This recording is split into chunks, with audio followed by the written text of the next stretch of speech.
की सामाजिक व्यवस्था, सांस्कृतिक व्यवस्था, शैक्षणिक व्यवस्था और पारिवारिक व्यवस्था को खत्म कर दो, वो देश अपने आप खत्म हो जाएगा। अब यही षड्यंत्र चल रहा है। कैसे चल रहा है? 3 स्टेज पे काम होता है।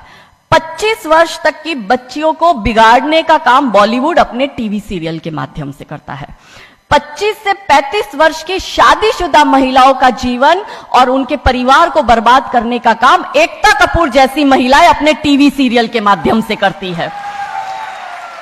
और जो नौकरी करती हुई बहन बेटियां महिलाएं हैं, जो कि वर्किंग विमेन हैं, उनका दिमाग खराब करने का काम ये ओटीटी प्लेटफॉर्म्स अपने वेब सीरीज के माध्यम से करता है। कैसे करता है, मैं संक्षिप्त में एक एक उदाहरण देकर आपके समक्ष रखूंगी। और बहुत जरूरी है कि जब हम तो एक साधारण व्यक्ति है, हम संसारिक जीवन में रहते हैं, लेकिन यहां पर जो उपस्थित हमारे संतगण है, महंतगण है, इनके बहुत बड़ा फॉलोअर्स ग्रुप रहता है, बहुत से लोग आते हैं, बहुत सी महिलाएं आती है।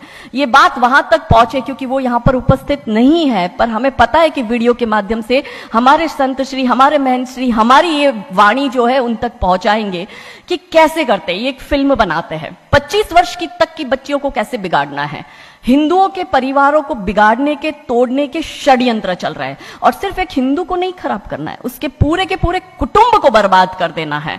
तो एक भारत की महिला 2 परिवार को जोड़ती है, मायका पक्ष और ससुराल पक्ष। और हम कहते हैं कि भारत की परिवार व्यवस्था जो है वो मानवता की सबसे बड़ी देन है। तो इसी व्यवस्था को खत्म कर दो। कैसे कर दो? तो ये एक फिल्म बनाते हैं, अतरंगी रे। हमारी क्योंकि दीदी भी यहाँ उपस्थित है जो कि सेंसर बोर्ड में सदस्य है, तो हम इतना उनसे विनती करेंगे कि हमारी ये बात भी उन तक पहुंचाए।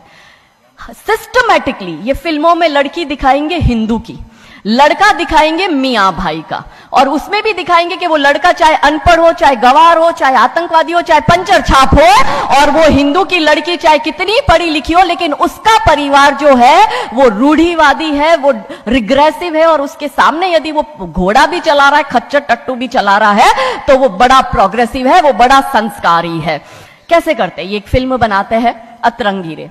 अतरंगी रे फिल्म में जो कि आज की युवा बच्चियों का लेटेस्ट क्रश है, सारा अली खान हीरोइन लेते हैं। हमारी युवा बच्ची इसको फॉलो करती है।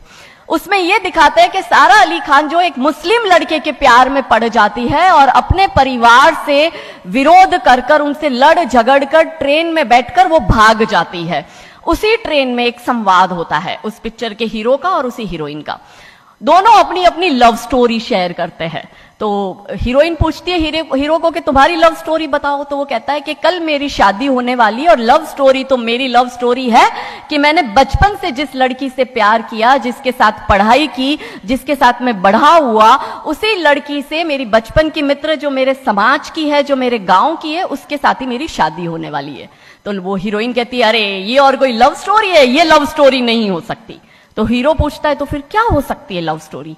तो वो कहती है कि मैंने एक मुस्लिम लड़के से प्यार किया है, मैं ठाकुरों की लड़की हूं, पूरा समाज, पूरा घर, पूरा परिवार मेरे खिलाफ है और मैं उन सबको ठोकर मारकर, उनकी भावनाओं को ठोकर मारकर अभी ट्रेन में बैठकर भाग रही हूं उस लड़के से शादी करने के लिए। और वो हीरोइन वहां पे डायलॉग देती है कि लव स्टोरी तो मेरी लव स्टोरी है कि मैं ठाकुर की लड़की और वो कतई मियां भाई, और ये है असली लव स्टोरी। तब हमारी 13, 14, 15 साल की युवा बच्ची जिसके शरीर में हार्मोन्स चेंज होते हैं, आकर्षण होता है विपरीत व्यक्ति के लिए, तब वो आकर्षण में ये सोचती है कि हिंदू होके हिंदू बॉयफ्रेंड नहीं रखना, हिंदू होके हिंदू से प्यार नहीं करना। आप इतिहास में छपेगी, आपकी लव स्टोरी तभी बनेगी जब आप किसी मियां भाई से प्यार करेगी और उससे शादी करेगी। तो कैसे सिस्टमैटिकली ये स्लो पॉइजन बॉलीवुड की फिल्मों के माध्यम से फ्रेजाइल माइंड में डाला जा रहा है। और आज देखो कि क्यों समाज में लव जिहाद के केस बन रहा है, और उसका सबसे बड़ा और मुख्य कारण बॉलीवुड है, क्योंकि इन बॉलीवुड वालों ने हमारी बेटियों को हादी रानी और रानी चिन्नमा रानी अब्बा का नहीं दिखाया। इन बॉलीवुड वालों ने हमारी बेटियों को करीना खान दिखाया है ताकि वो अपनी कोख से तैमूर और जहांगीर पैदा करे। ये बॉलीवुड वाले लव स्टोरी पर फिल्म बनानी है तो ये हादी रानी और राजा रावत सिंह चुड़ावत पर क्यों नहीं बनाते? मैं आपको उनकी कथा शॉर्ट में करती हूं कि राजा रावत का शादी जो होता है वो हादी रानी से होता है, मेवाड़ के राजा है, और औरंगजेब की सेना आक्रमण करने आती है। और जब औरंगजेब की सेना आती है तो राजा रावत सिंह का 2 दिन पहले ही विवाह हुआ होता है हादी रानी से। तो राजा जी की इच्छा नहीं होती कि मैं युद्ध लड़ने जाऊं, तो हादी रानी बड़े क्रोधित होते, वो कहते तुम मेरी चिंता छोड़ो, तुम अभी इस मातृभूमि की रक्षा के लिए, इस धर्म की रक्षा के लिए आप युद्ध भूमि में जाओ और आप मेरी चिंता मत करना, यदि आप बलिदान भी हो जाओगे तो मैं प्राउडली अपने आप को आपकी विधवा कहूंगी। तब राजा रावत युद्ध लड़ने जाते हैं।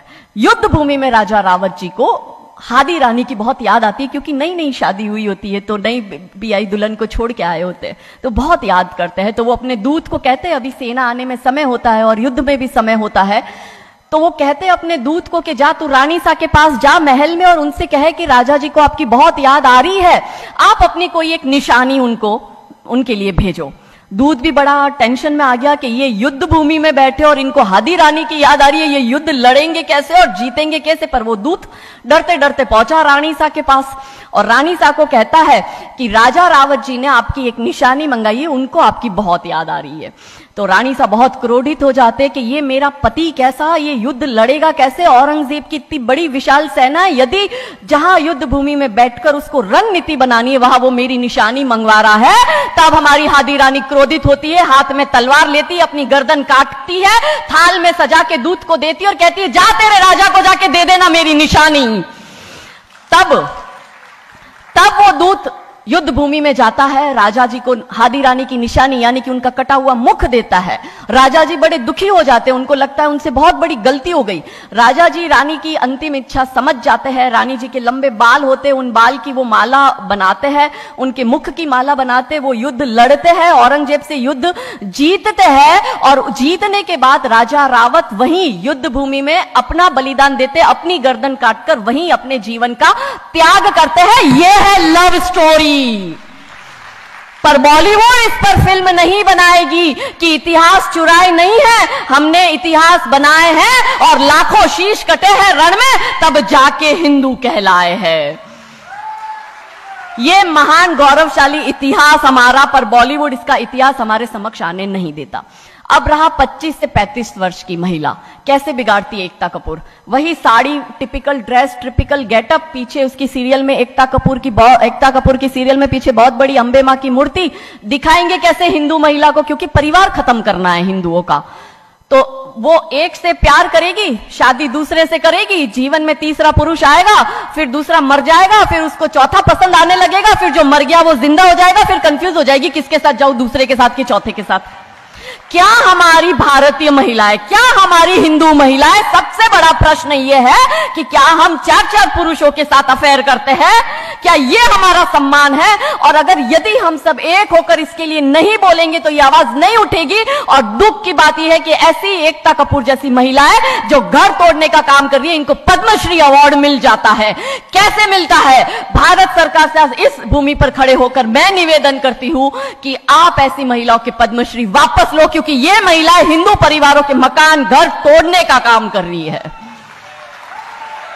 और तीसरा और अंतिम, नौकरी करने वाली बहनों का दिमाग कैसे खराब करना है। तो ओटीटी प्लेटफॉर्म के माध्यम से ये दिखाएंगे कि यदि आप नौकरी कर रही है तो आपके सास ससुर आपके पैर की जूती, आपका पति आपके पैर की जूती। बच्चा पैदा करने के लिए आपको किसी से शादी करने की जरूरत नहीं है, आपको ससुराल व्यवस्था में रहने की जरूरत नहीं है, और आप है फेमिनिस्ट। और स्त्रीवाद का झंडा दिखाकर हमारी बहन बेटियों को एक हाथ में शराब का ग्लास, दूसरे हाथ से सिगरेट फूको, अंग्रेजी में गालियां बको और आप अपने आप को फेमिनिस्ट कहो। क्या यह फेमिनिज्म है भारत की धरती का?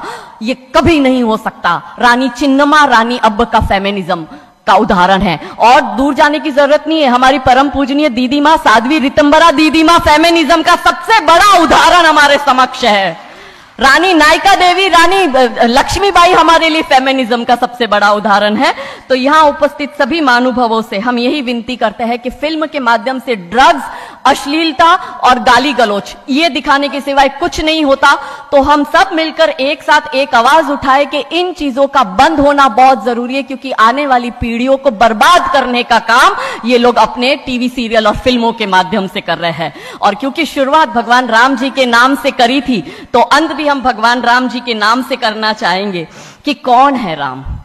राम जो है चेतना है, बिंदु है, बिंदु जिससे प्रस्फुटित है तेज, तेज जो कि इस समस्त सृष्टि की रचना की कल्पना का हेतु है, अनाम है, अनाम जो है पंक्ति में प्रथम, प्रथम है धर्म धैर्य का